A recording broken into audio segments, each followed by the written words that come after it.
Today in the studio it's getting exciting because I am now at the stage where I can attach the dress of Dina together with the lining. So I've got the shell of the dress here, the main fabric, and I've got the lining, and now I need to put these two together. So first of all, I'm going to bag out the lining and the main fabric. So that means putting right sides together on these two, matching up all the seams on the bodice, and then turning it through. Run it under the machine using a 1 centimetre seam allowance. A lot of dress has landed on my sewing machine.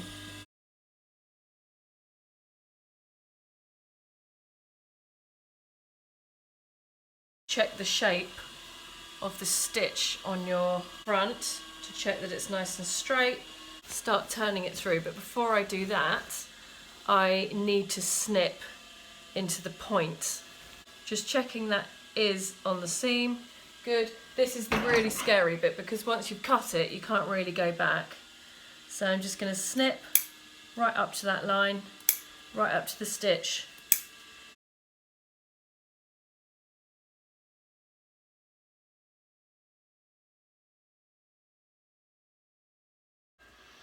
There we go. Now what I need to do is to sharpen up all these lines. That means putting a retainer stitch on it, because what I don't want to do is for this just to roll over. A retainer stitch is basically a stitch which holds the lining to one side of the fabric. So I need to put it under the machine, right sides down, and stitch this seam allowance so it attaches onto the lining. And then what that will do, it will mean that it will kind of roll the lining down and roll the main fabric over us slightly.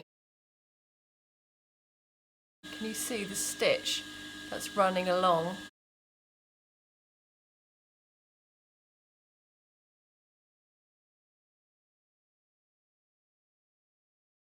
You see how much crisper it is?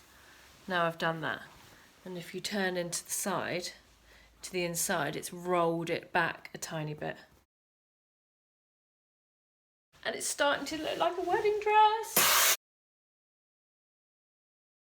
So now what I need to do is sew up the centre back and do the buttons and rouleaus and put the overlay on. I'm going to do exactly the same thing to my next wedding dress, taffeta. So I'm going to attach the whole of the dress to the lining.